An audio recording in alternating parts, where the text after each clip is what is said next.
The Emperor and the King. A tale. Once there was an emperor, Kaiser Caesar.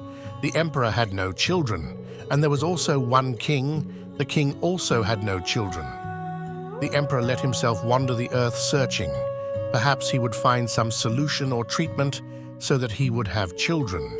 The king also let himself travel the world. The two of them came together at one inn, and they did not recognize each other. They told each other that they were traveling for children. They enacted between them that if they would come home and their wives would bear one a boy and one a girl, they would match them. Afterwards, the emperor sent for his daughter and brought her home. The king also sent for his son and also brought him home.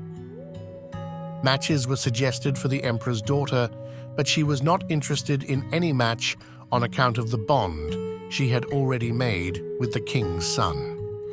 The king's son yearned for her greatly, and the emperor's daughter was also constantly sad. The emperor sat him down in a room and gave him papers of government matters in order to see if he could lead a country. The king's son was deeply yearning to see her, but he could not see her.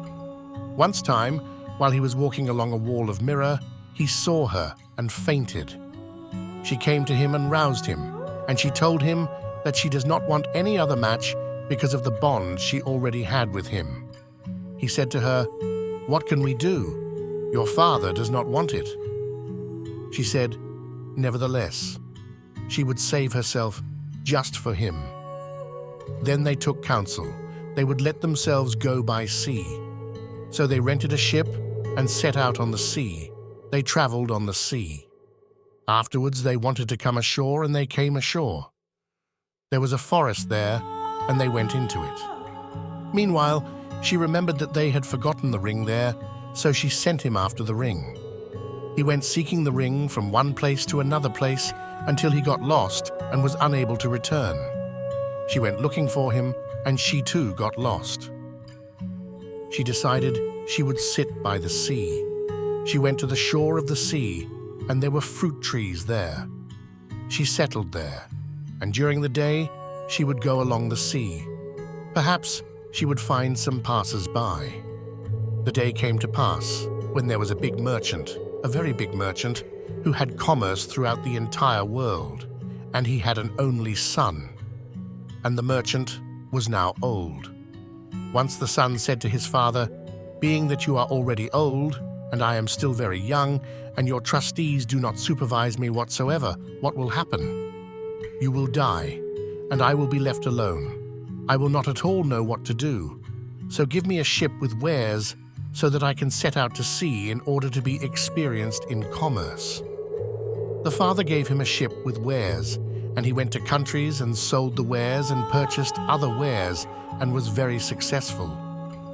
While he was at sea, he noticed the trees where the emperor's daughter was dwelling. They thought that it was a settlement. They wanted to go there. When they came near, they saw that they were trees. They wanted to go back. Meanwhile, the merchant's son looked in the sea and saw a tree there upon which was the appearance of a human being. He thought that perhaps he was misleading himself, so he told the other men who were there. They decided to draw near there. They sent a man with a small boat, and they looked in the sea in order to guide the scout so that he could hit the tree. He himself, the merchant's son, went there and saw her sitting there, that is, the emperor's daughter, and he told her to come down. She said to him that she does not want to enter the ship unless he promises that he will not touch her until he arrives home and marries her lawfully. Afterwards, as they began drawing near his house, she said to him that the proper thing would be that he goes home and informs his father, relatives, and good friends that since he is bringing such a precious woman, they should all come out to greet her, and after that, he would know who she is. Because previously, she had also made a condition with him that he should not ask her who she is until after the wedding, at which time he would know who she is. He agreed to this. Further, she said to him, "The proper thing is also that you should inebriate all the mariners who operate the ship, to let them know that their merchant is getting wed with such a woman." And he accorded with her. So he took very fine wine that he had on board the ship and gave it to them. They got very drunk, and he went home to inform his father and friends. And the sailors were drunk and went out from the ship, and they fell and lay drunk. While they were preparing themselves to go greet her with the entire family, she went and untied the ship from the shore, spread the sails, and was away with the ship. And the entire family came to the ship and found nothing. The merchant was enraged at his son, and the son cried out, "Believe me, I brought a ship with wares," etc. But they see nothing. He said to him, "Ask the sailors." So he went to ask them, but they lay drunk. Afterwards the sailors got up, and he asked them, but they knew nothing at all about what happened to them. The day came to pass when there was a king who had built himself a palace by the sea, for it pleased him there because of the sea air and because the ships go there. And the emperor's daughter was going on the sea and came near to this palace of the king.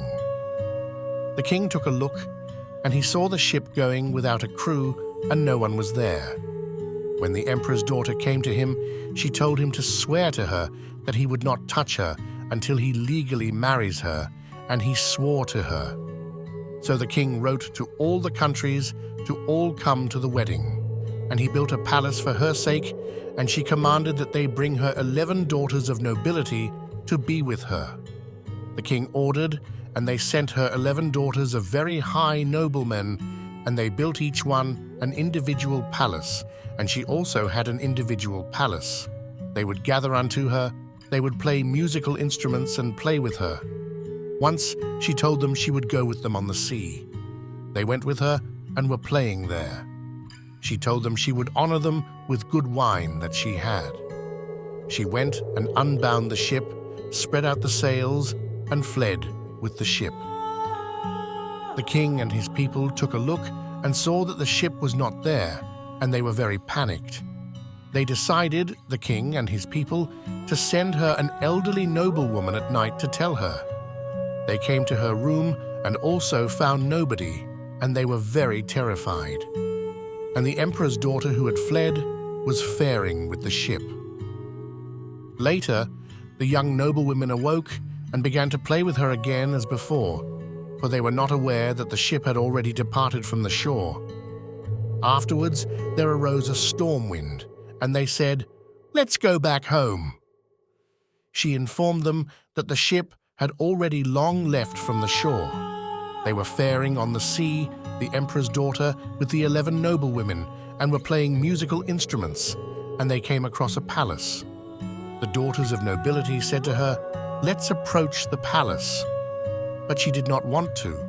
She said that she also regretted having approached the previous palace of the king who wanted to marry her.